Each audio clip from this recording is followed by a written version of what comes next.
आवाज़ आ रही है? सब ठीक है। मैंने गर्मियों की छुट्टी में 2 महीने प्रवचन करने का अवसर मिला था, तब बस इसके सामने प्रवचन हुए थे। वहाँ कोई बच्चा नहीं था और बस मुझसे कह दिया था कि आप फ्री हो तो कर लो प्रवचन। इसके सामने करे थे, तो इसके सामने करना तो बहुत कठिन है, क्योंकि ये ना मुंडी हिलाता है, ना आंखें झपकाता है, कुछ भी नहीं है इसके सामने। और शुरुआत में तो मैं रो रो के करता था कि मुझे समझ में नहीं आ रहा है मैं बोलूँ क्या। तो कितने भी लोग आ जाएं, इससे तो बेहतर ही है, अपने को उससे नहीं फ़र्क पड़ता। ठीक है, सावधान हो जाए। नमो अरिहंताणं नमो सिद्धाणं नमो आयर्याणं नमो वज्रायणं नमो लोये सबसाहुणम्। जो क्रोध मद माया पावन लोभ रूभ विभाव है, उनके अभाव स्वभाव में उत्तम समाधि स्वभाव है। उत्तम समाधि स्वभाव ही इस आत्मा के धर्म है सत्य शाश्वत ज्ञानमय, निज धर्म शेष अधर्म है। मंगलाचरण से तो पता ही चल गया होगा कि आज का विषय क्या होगा। आज 10 लक्षण की जो चर्चा अपनी कल नहीं हो पाएगी, उसकी आज थोड़ी सी अपन बात कर लेते हैं। 10 लक्षण तो ख़त्म, अब तो 10 दिन बीत गए, लेकिन अब यहाँ परंपरा चल रही है तो मैंने ऐसे बोला तो पकड़ लेंगे कि नहीं, 10 लक्षण धर्म अब ख़त्म नहीं हुए हैं। 10 लक्षण धर्म तो अभी चालू चल नहीं रहे हैं, अब तो चालू हुए हैं। एक पहिया जब सबसे पहले बना था, हिस्ट्री में अपनी 4वीं-5वीं कक्षा में पढ़ाते हैं कि सबसे इंसानों ने सबसे बढ़िया कुछ काम करा हो तो एक पहिए को बनाने का उनने काम करा था। एक व्हील का इन्वेंशन सबसे ज़्यादा इंसानों के लिए कीमती था। वो क्यों कीमती था एक पहिए का? उसके पहले जितनी भी साधन वो प्रयोग करते थे वो घूमते नहीं थे। तो वो स्क्वायर यूज़ कर रहे हैं, वो घूम नहीं रहे, वो कुछ और शेप यूज़ कर रहे हैं तो वो अच्छे से घूम नहीं पा रहा। पहिया जो था वो बिना रुकावट के घूमता था, तो उसके ऊपर अपन ने कुछ भी रखा वो घूमते घूमते ले जाया करता था। अब मैं ये पहिए का उदाहरण क्यों दे रहा हूँ, चलो उससे इस प्रश्न को गौण रखो। एक और प्रश्न है, आज कल क्या आने वाला है? क्षमावाणी आने वाली है। सबसे पहला दिन क्या था? दोनों में अंतर क्या है? एक पहला दिन है 10 लक्षण का, एक आखिरी दिन है 10 लक्षण का, ये अंतर आ गए। एक में उत्तम क्षमा लिखी है, एक में क्षमावाणी लिखी है। एक वाणी का रूप है क्या? सम्यक दर्शन का सूचक है, और उत्तम वाणी वाणी का स्वरूप है। अच्छा, तो सम्यक दर्शन की बात शब्दों में नहीं आ पाएगी, मतलब दोनों के लिए अलग अलग रहना जरूरी है। दोनों एक इसलिए हैं क्योंकि ब्रह्मचर्य के बाद वो साइकिल घूम के फिर क्षमावाणी पे जाती है। अब फिर से उत्तम क्षमा तो नाम रख नहीं सकते थे, और उत्तम क्षमा के साथ और धर्मों के नाम नहीं रख सकते थे। उत्तम क्षमा, मार्दव, वार्ज, सत्य, शौच, संयम, तप, त्याग, आकृति, ब्रह्मचर्य आदि 10 धर्म ऐसे भी नहीं बोल सकते थे इस दिन को। क्षमा वाणी, क्षमा आदि धर्म भी नहीं बोल सकते थे, बोलने में अजीब लगता है, तो क्षमा वाणी नाम रख दिया इसका। 11वां दिन है, 10 लक्षण 10 ही दिन के होते हैं। ये 11वां दिन जो क्षमा वाणी का है, ये इस बात का सूचक है कि उत्तम क्षमा से आपने चालू करी, वो पहिया आपका तब चालू हुआ, 10 दिन वो घूमा, अब घूम के वो फिर से उत्तम क्षमा पे आ चुका है। वो दिन अभी ख़त्म नहीं हुए हैं, वो अब कंटिन्यूस साइकिल में चलने चाहिए। इस बात का वो सूचक है कि अब आपके 10 लक्षण, हमें स्मारक में भी बोला जाता है। स्मारक में 5 साल के पहले शुरुआत में एडमिशन लेते हैं तो बोलते हैं कि अब आपका अध्ययन का काल चालू हो चुका है, अब आप अध्ययन करो। और दादा का जब वक्तव्य होता है, या पहले होता था, अब रिकॉर्ड करके सुनाते हैं 5 साल के बाद, तो जो बच्चे एकदम 3rd ईयर के बाद निकलने वाले होते हैं, दादा के वक्तव्य में दादा बोलते हैं अब तुम्हारा अध्ययन चालू होने वाला है इस 5 साल के बाद। 5 साल की पढ़ाई पूरी घिस पिट के होती है, पूरी। हमें सुबह 6 बजे उठा देते हैं, 6 बजे से सिर्फ प्रवचन सुनते हैं। मंदिर के दर्शन भी नहीं, आप पहले प्रवचन में बैठो, मंदिर के दर्शन आप कर लेना, कोई दिक्कत नहीं है, यहीं पास में ही है, तुम पहले स्वाध्याय भवन में जाके बैठो। दादा के प्रवचन, गुरुदेव श्री के प्रवचन, मुख्य बिंदु लिखो, बताओ, फिर नहा धो के, या पहले नहा लिए तो अब जाओ डायरेक्ट मंदिर जाके, और तुम्हें कुछ करना है पूजन वगैरह तो कर लो, कोई दिक्कत नहीं है। फिर से क्लास होती है, फिर से प्रवचन होते हैं दादा के, आधे घंटे के नहीं तो 1 घंटे के समय अनुसार, फिर खाना, फिर क्लास, फिर तो 1-2 घंटे का ब्रेक मिल जाए, फिर प्रवचन, फिर क्लास, और फिर पूरे दिन क्लास। अंत में दिन ख़त्म होता है तो शांति जी भाई साहब के प्रवचन होते हैं और दिन अपना ख़त्म होता है। दिन भर घिस-पिट के बस शास्त्र ही खुले हमारे सामने और कुछ भी नहीं खुला है। वो कहते हैं ना, जीवन के अनुभव ज़्यादा चाहिए होते हैं, वो कुछ अनुभव इन 5 सालों में हमें बिल्कुल नहीं मिलते। जीवन क्या है क्या नहीं है उससे हमारा कोई रिश्ता नहीं है। स्मारक से इंसान अलग ही हो जाता है, मतलब बच्चे एडमिशन लेते हैं तो बच्चे अलग ही हो जाते हैं, उन्हें पता ही नहीं है स्मारक के बाहर ज़िंदगी क्या चल रही है, कितना वो है, जितना है इन किताबों के बीच में है, इसके अलावा नहीं है। क्यों ऐसा होता है? 5 साल बाद वो बच्चा जब नौकरी ही ढूंढने जाएगा, बस इतने छोटे काम के लिए जब वो निकलेगा, तब खुद ही ज़िंदगी उसको चीज़ें सिखाने लग जाएगी। अगर कोई नया बच्चा है, मतलब नया एज इन जिसके माता पिता की कोई दुकान नहीं, कोई बिज़नेस नहीं, तो उसको खुद ही कुछ खड़ा करना है, तो वो खुद मेहनत करेगा, खुद पढ़ेगा, तो उसको तब जीवन उसके अनुभव मिल जाएंगे। कोई बच्चा है जिसके ऑलरेडी दुकान है, तो उसको दुकान पे अनुभव मिलते जाएंगे, उसमें कोई 5 साल के बाद कोई कमी नहीं रहेगी। लेकिन 5 साल के बाद इसकी कमी अवश्य आ जाएगी, वो एक बार किताब उठा के नहीं देखने वाला। 5 साल में जितना घोट के तुम उसको किताब पिला सकते हो पिला दो, वो पचना कब चालू होगी? वो 5 साल बाद जब वो घूमने निकलेगा ना बाहर, तब पचना चालू हो जाएगी। 5 साल के अंदर पच रही है तो और भी बढ़िया। घी जिस समय खा रहे हैं उस समय पच जाए तो बहुत मज़ा आ जाता है, बाद में धीरे धीरे पचता है, दिक्कत आने लगती है, तो उसकी तब पच रही है तो बात सही है। अच्छा, ये पचना मतलब क्या होता है? वो कल रात को कार्यक्रम था ना अपना, वही पचना है। रात को मूवीज़ में अपन को धर्म दिख रहा है, गाने भी में भी धर्म दिख रहा है, बस ये मतलब पचना अब चालू हो चुका है। क्योंकि जिन चीज़ों में धर्म है ही नहीं, जिनका धर्म ही निषेध कर रहा है, उसमें भी आपको आंशिक रूप से अगर जैन धर्म दिखने लग जाए, मतलब अब ज़िंदगी में धर्म उतर चुका है, अब इससे ज़्यादा और कहीं जा नहीं सकता। तो मूल उसका यही था कि उतर जाना चाहिए। 5 साल के बाद भी रहता है। उत्तम क्षमा से लेके ब्रह्मचर्य तक अपन ने सब किया, सब कुछ मनाए।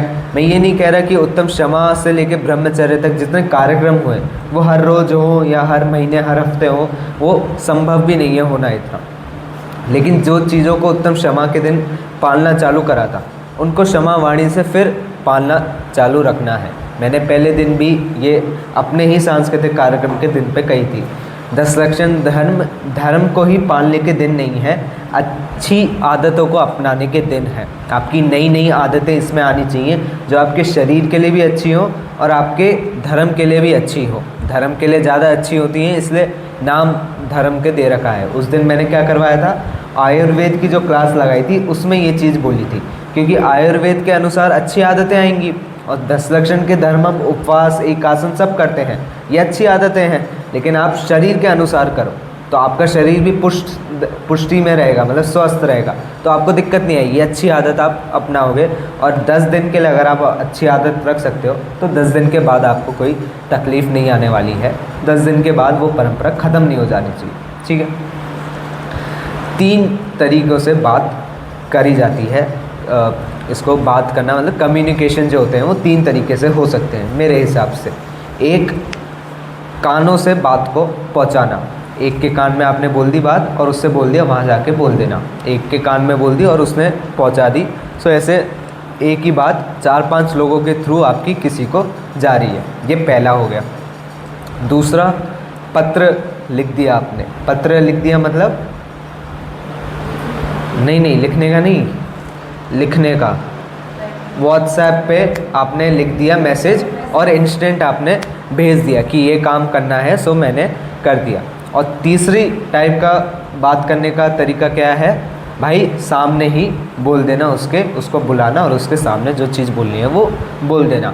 ये उदाहरण उसमें भी घटा था, चलो मेरे को अभी याद नहीं आ रहा। अच्छा हाँ, वो भाषा वाले उसमें उदाहरण में घटा था। क्या घटा था? एक बेटा है, माता है, और दोनों के बीच में एक तीसरा बंदा खड़ा है जो दोनों की भाषा को ट्रांसलेट करके बोल रहा है। माता ने बोला मुझे तुझसे बहुत प्यार है बेटे से, लेकिन उसके कानों से उसके कानों में पड़ी, तो बेटे पे उतना प्रभाव नहीं पड़ेगा उसकी माता की बातों का जितना माता के थ्रू डायरेक्ट पड़ेगा। तो ये बातचीत करने के तरीके में दिख जाता है। सिद्धांत क्या है मेरा यहाँ पे? सिद्धांत पकड़ में आ गई? ये उदाहरण था पूरा।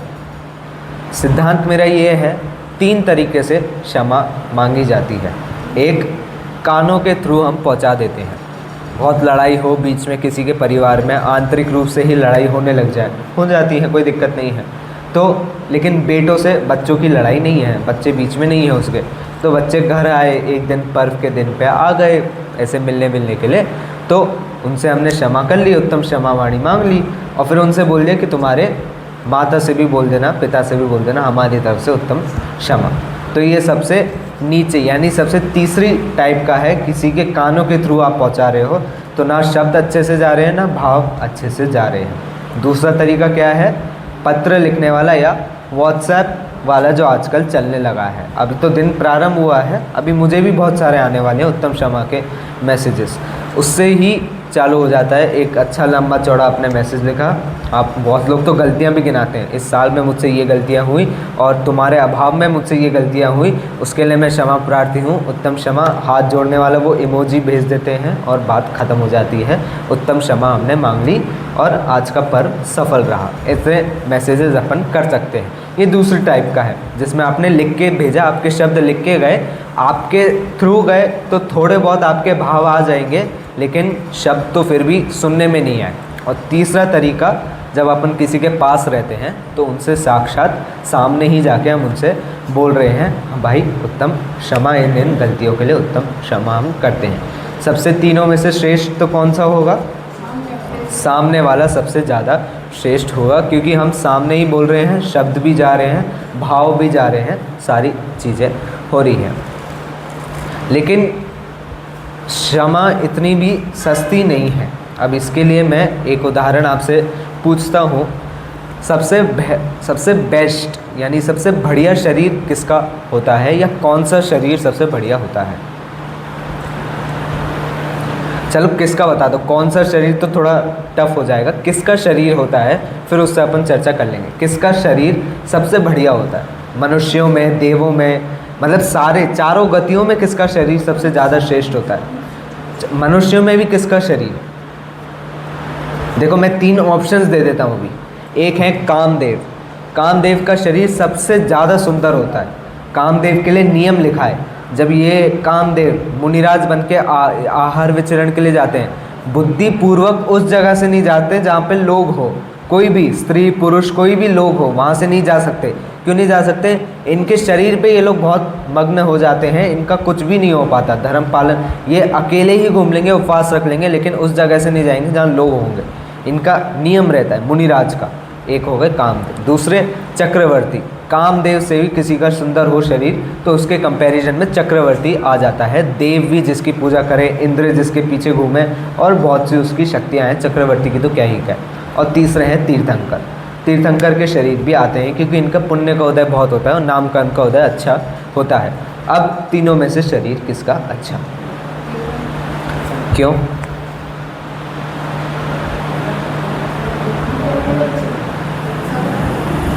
शरीर कौन सा? परम औदारिक शरीर। चलो ये बढ़िया आंसर है कि तीर्थंकर का शरीर परम औदारिक शरीर है। परम औदारिक मतलब उसमें जीव उत्पत्ति नहीं होती। एक और चीज़ बताता हूँ अभी तुरंत आप इस बात को पता है रिग्रेट करोगे कि मैंने क्यों बोल दिया। मैं बताता हूँ क्यों। राजमा होता है ना, राजमा जब कड़क हो जाता है ना, उसमें भी जीव उत्पत्ति नहीं होती, तो उसको अपन खा सकते हैं। राजमा खाने में कोई दिक्कत, लौकी खाने में बहुत दोष है, राजमा खाने में कोई दोष नहीं है क्योंकि राजमा में जीव उत्पत्ति नहीं होती। तीर्थंकर के शरीर में भी जीव उत्पत्ति नहीं हो रही, राजमा में भी जीव उत्पत्ति नहीं हो रही, तो अब आप महानता किससे बना रहे हो?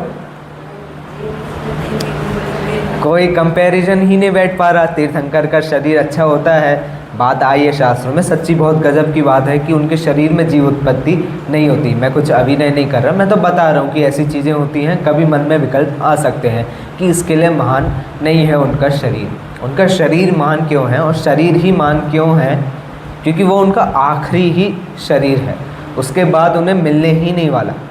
तीर्थंकर के जन्म कल्याणक क्यों बनाते हैं? आखिरी जन्म है उनका, उन शुरुआत सबसे पहले जन्म की किसी को परवाह नहीं। ये बीच वाले अपनी भी परंपरा गलत ही चिड़ी है। ये अपन योग्य हैं अपना जन्म बनाने के लिए, उसके बाद कितने बाकी हैं, उसके पहले कितने। ये बीच वाले जन्म बनाने की परंपरा भी बेकार है। वो अंतिम जो जन्म बनता है उसकी महत्वता बहुत है, क्योंकि जहाँ करोड़ों के जन्म रोज हो रहे हैं, वहाँ तुम एक का ऐसा हुआ है जिसका आखिरी है, इसके बाद तुम्हारा जन्म ही नहीं होने वाला है। उसी प्रकार तुम्हारा शरीर भी है, इसके बाद तुम्हें मिलने ही नहीं वाला है, इसलिए उनके शरीर की इतनी महत्वता है। सिद्धांत क्या है मेरा? क्षमा वही योग्य है जिसके बाद गलती न हो और क्षमा मांगने की ज़रूरत ही ना पड़े। वही क्षमा योग्य है बोलने की जिसके बाद पुनः उस क्षमा की ज़रूरत न पड़े। वापस मुँह से ये शब्द ही नहीं निकलने चाहिए कि हम क्षमा मांगते हैं।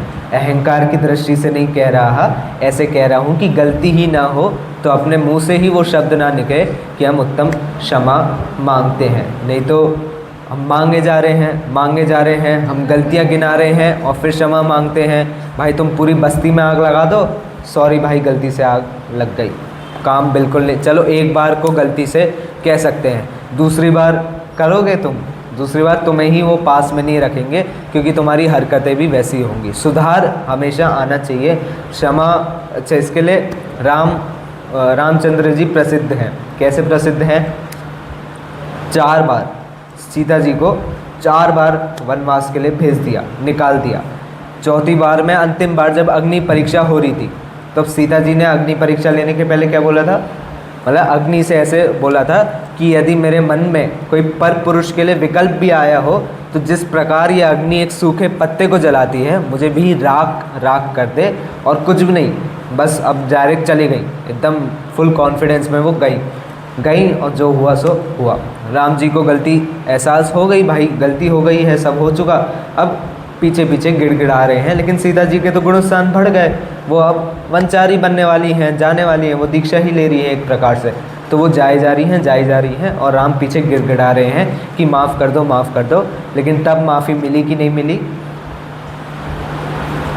माफ़ी बिल्कुल नहीं मिली उस टाइम पे, क्योंकि वो गलती बार बार हो चुकी थी। उस क्षमा का अभाव ही, भाव का ही अभाव हो चुका था। मैं तो ऐसे भी समझता हूँ इसको, उनकी 4 बार उन्होंने क्षमा मांगी ना, तो उनकी पहली क्षमा में तो 100% भाव थे, फिर दूसरी में आधे भाव हो गए, मतलब 50% घट गए लेकिन भाव थे। फिर तीसरी बार में और 50% घट गए, आधे 25% ही बचे, और फिर चौथी बार में सारे ही भाव घट गए। ना सीता जी को दिखे, ना राम के मुंह से जो शब्द निकल रहे थे उनमें क्षमा को कुछ भाव था, तो ना सीता ने सुनी और राम भी कुछ भी नहीं कर पाए। अच्छा, राम जी की इसमें सबसे बड़ी बात क्या थी? सबसे खासियत वाली बात, उन्हें ये भी पता चल गई थी कि अब उनसे गलती बहुत हो रही है, इसी चीज़ में उनसे गलती बहुत हो रही है। भाई बार बार एक ही पत्नी पे इतना शक कर लेना, उनको वनवास भेज देना योग्य नहीं है, मुझसे ये सब नहीं हो रहा, मैं भी छोड़ ही देता हूँ। सब चीज़ छोड़ के वो तपस्या में लग गए, उनने साधु धारण कर लिया और फिर उनसे वो गलती का उपाय भी उनने कर दिया। अब वो उस चीज़ में जा ही नहीं रहे जिससे उनसे गलती हो। ये भी एक चीज़ बड़ी है कि उसके बाद आप क्षमा मांग रहे हो, कोई आपत्ति नहीं है, लेकिन उसके बाद ऐसे कार्य करने चाहिए जिससे वापस क्षमा मांगने का प्रसंग ही ना उठ सके अपने पास। ठीक है, 2-3 और चर्चाएँ इसमें विषय जो मैंने लिए हैं उसके लिए प्रसंग अनुसार। एक विषय अभी दिमाग में आया और फिर चला गया कि कहना, हाँ आ गया, फिर से आ गया। 10 लक्षण में रोज़ आपने क्षमा मांगी है, रोज़ आपने किसी न किसी से क्षमा मांगी है। 10 लक्षण के बाद भी मुझे नहीं पता रोज़, लेकिन किन्हीं दिनों पे आप क्षमा रोज़ मांगते हैं, मतलब किन्हीं दिनों पे आप मांगते हैं क्षमा। कहाँ, कब और किससे क्षमा मांगते हैं ये आप बताइए, क्योंकि हरकतें करने वाले तो आप ही हैं, मतलब क्षमा मांगने की हरकत करने वाले आप ही हैं। तो आप ही बताइए कि आप 10 लक्षण में आपने रोज़ किससे क्षमा मांगी, कब मांगी, और 10 लक्षण के बाद आप क्षमा कब मांगते हो? भाई साहब वो रास्ते में चलते चलते टकरा गए थे तो तब क्षमा मांग ली थी, ऐसे। तो फिर पूजन के बाद, विसर्जन के बाद जब क्षमा मांगते हैं तब रोज़ आपने नियमित रूप से क्षमा मांगी है। और दशलक्षण के बाद भी आप जब प्रसंगवश या रोज़ ही पूजन करें तब भी आप क्षमा मांगते हैं। उस क्षमा का भी मूल भाव यही है। पूजन में जो गलती आज हुई है वो कल नहीं होनी चाहिए। अगर आपकी 1000 गलतियां भी हो रही हैं आज पूजन में, उन 1000 में से कल एक गलती कम होनी चाहिए। कम से कम 1000 दिन के अंदर तो आपकी पूजन शुद्ध हो जाएगी। इतना उसका भाव रहता है कि पूजन में उपयोग आज नहीं लगा है तो मतलब आज पूजन या तो लंबी हुई है या अच्छी नहीं हो पाई मुझसे, या संस्कृत में हुई है तो मैंने समझी नहीं। कल मुझे पूजन इस रूप से करनी है जिससे मेरा सारा उपयोग इसी में रहे। इसलिए मैं क्षमा मांगती हूँ आज के लिए, कल के लिए ये नहीं है। एक ना एक दिन वो क्षमा भी आपकी ख़त्म हो जानी चाहिए कि अब मांग रहे हो क्षमा, लेकिन गलती कुछ भी नहीं हो रही है आपसे, बस विनय भाव के लिए। और क्षयोक्षमिक जीव हैं, हो सकता है कोई गलती छूट गई हो इसलिए क्षमा मांग रहे हैं, नहीं तो वैसे हमसे हमारी कोई गलती नहीं है, उसमें वो भाव आ जाता है। ठीक है, हाँ, रोज़ क्षमा मांग रहे हैं उसका भी यही तोल मेल है। आग को बुझाने के लिए हमेशा हमेशा पानी यूज़ करा जाता है। पेट्रोल क्यों बोल रहा हूँ मैं? क्योंकि आग को पेट्रोल से नहीं बुझाया जा सकता है।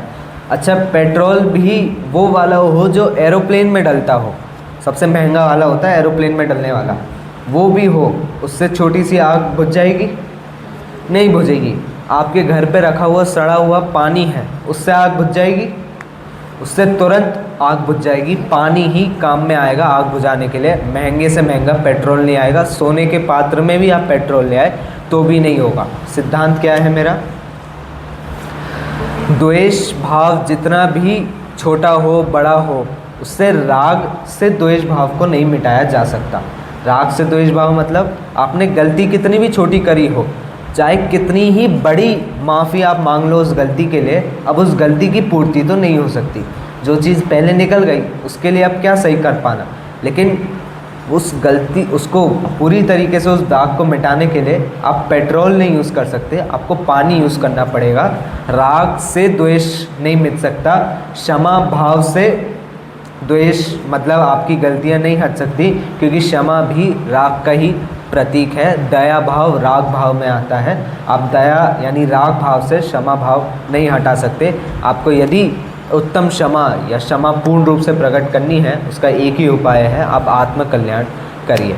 आप अपनी आत्मा के करीब जाइए, आप सम्यक दर्शन करिए। आपके जितने ये आग रूपी द्वेष फैला हुआ है, जितनी गलतियाँ हुई हैं, सब एक साथ बुझ जाएंगी, उससे ज़्यादा और कुछ नहीं होगा। कहते भी हैं, शास्त्रों में भी आया है, सबसे ज़्यादा आपने यदि किसी के साथ गलती करी हो तो यह आत्मा ही है। इसके साथ ही आपने कल ही गाने में ही आया था यार, मैंने वो कौन से गाने में आया था भूल गए, वो चिड़िया वाले गाने में आया था। चिड़िया वाले गाने में उसने बोला था कि मैंने तुझ पे कितने जुल्म करे हैं, मैंने ये नहीं समझा तो इस ज़मीन से निकल जाएगा तो क्या होगा, मैंने तुझ पे कितने जुल्म करे हैं, मैं समझ नहीं पाया कि अगर ये आत्मा शरीर से निकल गई तो इस शरीर का क्या हाल होगा। उसी तरह सबसे ज़्यादा गलती आप अपने साथियों से नहीं कर रहे, इससे कर रहे हो, तो मांगना आपको क्षमा इससे है। और इससे क्षमा मांगने से कुछ नहीं होगा, क्योंकि ये जो अंदर वाली चीज़ें इसके कान नहीं है तो ये सुन नहीं पाती। क्षमा कैसे करनी है, आप बस सम्यक दर्शन कर लो, आपकी क्षमा अपने आप हो जाएगी, क्षमा भाव का आपके पूर्ति हो जाएगी। एक अंतिम प्रकरण है अपना, गंगा के लिए एक प्रसिद्ध कवि हैं, मेरे को नाम नहीं याद आ रहा, लेकिन गंगा के लिए उनने उपमा पता है क्या दी है? गंगा को पाप धुलने वाला कहते हैं। हिंदू धर्म में बहुत प्रशंसा है, ठीक है, जो भी है जैसा भी है, मुझे कुछ नहीं बोलना। उस कवि ने जो बोला है सो बहुत बढ़िया बोला है। हे गंगा, तू अब पाप धुलने वाली नहीं, पाप का प्रचार करने वाली हो गई है। पता है क्यों लिखा है? जब से लोगों को पता चला है कि तुझमें पाप धुल जाते हैं, वो अब रोज़ पाप कर रहे हैं और तुझमें आके नहा लेते हैं, सो पाप धुल गए, पाप हो भी गए, दोनों हिसाब अपना बराबर चल रहा है। तेरे बहाने लोगों ने जितने पाप किए हैं, शायद ही मनुष्य ने इतने पाप पहले अपनी ज़िंदगी में करे हो। क्षमा पे ये बात बिल्कुल नहीं घटनी चाहिए। हे क्षमा वाणी, तू पाप को हटाने के बजाय अब पाप का प्रचार कर रही है। लोग 10 लक्षण में क्या व्यवहार कर रहे हैं, साल भर में क्या व्यवहार कर रहे हैं, उन्हें कुछ ख्याल नहीं है। सब क्षमा वाणी के दिन आते हैं, क्षमा मांग लेते हैं और चले जाते हैं। तेरे बहाने तो लोग गलतियां कर रहे हैं, ये बात कभी नहीं उठनी चाहिए। गंगा के लिए तो उनने कह दी, अपने धर्म में ये नहीं चलनी चाहिए। क्षमा वाणी एक कोई बहाना नहीं है कि उस पर अपन ने उस दिन कुछ क्षमा मांग ली और हो जाएगा, और होता भी नहीं है। सीधी मैं फैक्ट ही बता दूं, सॉरी बोलने से किसी के मन में वो बात नहीं खिलती। आपकी छोटी सी भी लड़ाई हो और आप सॉरी भी बोल दो, कितने भी तहे दिल से आप सॉरी बोल दो, सामने वाले इंसान की अगर मायाचारी है अभी भी, तब भी उस सॉरी को वो नहीं मानेगा। आपके सामने तो हाँ अरे बहुत बढ़िया आपने ये करा, और 10 लोगों से बोल देगा, मन में अभी भी बैर भाव रहेगा उसके, कुछ नहीं निकलने वाला उसके फ़ायदे से।